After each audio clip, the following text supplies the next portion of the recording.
Hello students, today I am going to teach you class 11th chapter 1 The Portrait of a Lady written by Khushwant Singh. In this video, I will translate this chapter and teach you some grammatical rules which are used in this lesson. This is part 4th, so let's start. When I decided to go abroad for further studies, I was sure my grandmother would be upset. When I decided यानी कि verb की second form, जैसा कि मैं पहले कई बार बता चुकी हूँ, सब्जेक्ट के बाद अगर वर्ब की सेकंड फॉर्म हो यानी कि ईडी एडेड हो तो वो सेंटेंस पास्ट सिंपल कैटेगरी में कहलाते हैं. अब आप आगे जहां भी आपको वर्ब की सेकंड फॉर्म दिखे तो आप समझ जाइएगा कि ये सेंटेंस पास्ट सिंपल कैटेगरी का रहेगा. When I decided to go abroad, जब मैंने डिसाइड किया कि अब मुझे विदेश जाना है फॉर फर्दर स्टडीज, आगे की पढ़ाई के लिए. जब भी कोई रीजन दिया जाता है तो रीजन बताने के लिए प्रीपोजिशन फॉर का इस्तेमाल किया जाता है. I was sure my grand mother would be upset. यहाँ पर राइटर श्योर है कि उनकी दादी माँ जरूर से अपसेट होंगी. यहाँ आप देख सकते हैं कि आई वॉज श्योर भी स्टेटिव वर्ब का सेंटेंस है एंड वुड बी अपसेट. यहाँ पर जो राइटर है वो अजम कर रहे हैं कि दादी माँ जरूर से अपसेट होगी. अब आप देख सकते हैं कि यहाँ पर हम वैसे तो विल का इस्तेमाल कर सकते थे, लेकिन पूरा जो टॉपिक है पास्ट कैटेगरी में चल रहा है, पास्ट टेंस में चल रहा है, इसीलिए विल की जगह यहाँ पर वुड का इस्तेमाल किया गया है. Would be upset. I would be away for 5 years and at her age one could never tell. I would be away for 5 years. अब जो राइटर है वो ये बताना चाह रहे हैं कि मैं 5 सालों के लिए विदेश जाऊंगा और इस एज में और इस समय उनकी एज के बारे में कुछ भी कहना मुश्किल रहेगा. यहाँ पर हम देख सकते हैं कि राइटर कोई ना कोई चिंता सता रही है कि अगर मैं 5 सालों के लिए बाहर चला जाऊंगा तो मेरे पीछे से दादी माँ के साथ कुछ मिस हैपनिंग ना हो जाए. आई वुड बी, यहाँ पर फिर वही चीज मैं रिपीट करूंगी कि वुड का इस्तेमाल क्यों किया गया है, क्योंकि ये सारी बातें पास्ट के सेंस में की गई है, जबकि ये बात फ्यूचर में होने वाली है. राइटर फ्यूचर में 5 सालों के लिए जाएंगे, लेकिन ये बात वो पास्ट के सेंस में हमें बता रहे हैं. But my grand mother could, लेकिन मेरी दादी माँ के साथ सब कुछ बेहतर ही होगा.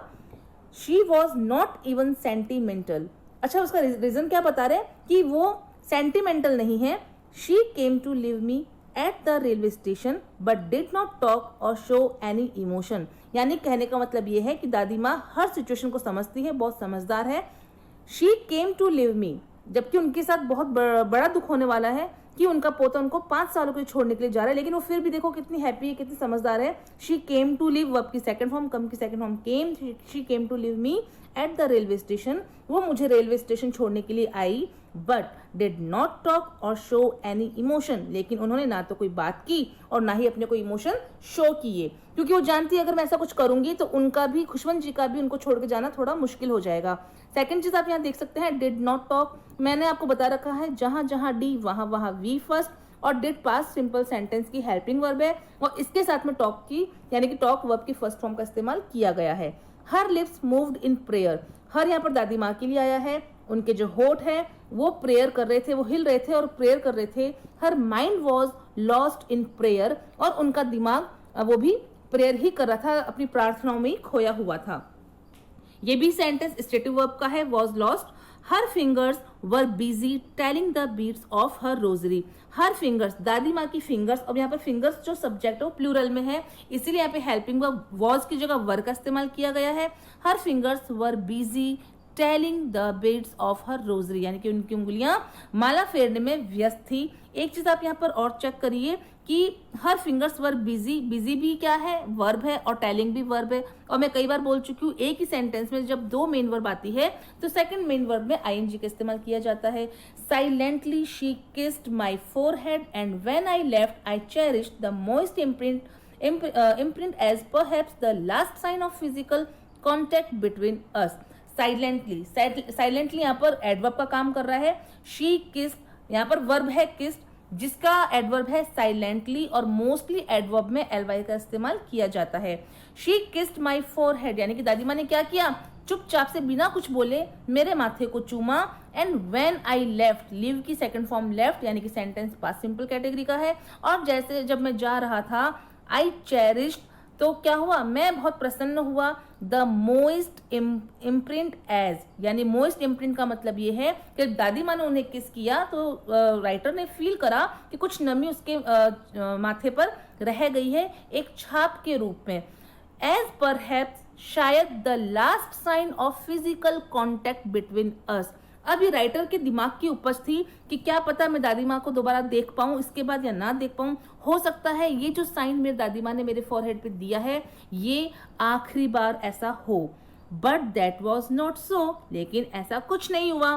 That was not so also in stative verb. After 5 years, 5 सालों के बाद, आई केम बैक होम। वाओ, 5 सालों के बाद राइटर वापस से आए घर पर and was met by her at the station. जो कितनी खुशी की बात है, जिस डर के साथ राइटर यहाँ से निकले थे लेकिन ऐसा कुछ हुआ नहीं। 5 सालों के बाद राइटर वापस अपने घर पर आए एंड वॉज मेट, मीट की second form met, sentence is in past simple, by her at the station. जब वो घर आए और अपनी दादी माँ से मिले, I came back home and was met by her at the station, यानी कि स्टेशन पर दादी माँ सामने खड़ी थी उनको रिसीव करने के लिए। She did not look a day older, और जब उन्होंने उनको देखा तो उनको ऐसा नहीं लग रहा था कि वो एक भी दिन ज्यादा बुजुर्ग हुई हो, मतलब जैसा छोड़ के गए थे बिल्कुल उन्होंने वापस उनको वैसा ही पाया। She still had no time for words and while she clasped me in her arms I could hear her reciting her prayers. यहाँ राइटर ये बताना चाह रहे हैं कि दादी माँ के पास अभी भी कुछ भी बात करने के लिए कोई समय नहीं था। And while she clasped me in her arms, यानी कि जब उन्होंने अपने भुजाओं में मुझे लिया या उन्हें गले लगाया, आई कुड हियर हर रिसाइटिंग, तो वो क्या सुन सकते थे, हर प्रेयर्स की, वो अपनी प्रेयर्स को रिसाइट कर रही थी, बोल रही थी, बहुत धीरे धीरे बोल रही थी और वो सुन सकते थे। अब यहाँ पर जो कुड है, कैन की जगह कुड का इस्तेमाल किया है क्योंकि वही बात की ये सेंटेंस पास्ट में है। Even on the first day of my arrival, जब मेरा पहुंचने का जो पहला दिन था, her happiest moments were with her sparrows whom she fed longer and with frivolous rebukes। अब यहाँ पर राइटर ने क्या देखा और क्या फील किया कि जब मेरा पहला दिन था, जब मैं घर 5 सालों बाद पहली बार आया, तब भी मेरी दादी माँ का हैप्पीएस्ट मोमेंट वो नहीं था कि मेरा आना वो उतना हैप्पीएस्ट नहीं था, उससे कहीं ज़्यादा उनके लिए वो मोमेंट हैप्पीएस्ट था जब उन्होंने चिड़ियाओं को खाना देना शुरू किया, या वो टाइम जब चिड़ियाओं को खाना देती थी वही उनका हैप्पीएस्ट मोमेंट था। एंड विथ फ्रीवोलस रिब्यूक्स, फ्रीवोलस रिब्यूक्स का मतलब यहाँ पर यह है scolding in a smile manner, यानी कि वो चिड़ियों को बड़े प्यार से अपने पास से हटाती थी। In the evening a change came over here, शाम के टाइम राइटर ने फील करा कि कुछ बदलाव दादी माँ में उनको दिखने लगे। शी डिड नॉट प्रे, जो लेडी रोज प्रे करती रिसाइट करती रहती एनी टाइम, लेकिन वो प्रे नहीं कर रही थी। डिड नॉट, जहां जहां डी वहां वहां V first. She collected the women, collected verb की second form, she collected the women of the neighbourhood, उन्होंने अपनी पड़ोसी सभी औरतों को इकट्ठा किया। Got an old drum and started to sing, और एक उन्होंने पुराना ड्रम लिया और उसको बजाना शुरू किया। स्टार्टेड वर्ब की second form. For several hours, कई घंटों तक, she thumped the sagging skins of the dilapidated drum, क्या किया उन्होंने, फॉर सेवरल आवर्स, कई घंटों तक, शी थम्प्ड, उन्होंने बजाया, किसको बजाया, the sagging skins of the dilapidated drum. ये पूरा फ्रेज है, उसका मतलब ये है एक ऐसा ड्रम जो थोड़ा पुराना हो चुका था, जो ड्रम की जो स्किन थी वो भी कहीं ना कहीं से उधड़ चुकी थी, लेकिन फिर भी वो बजाने लायक था, लेकिन बहुत पुराना था।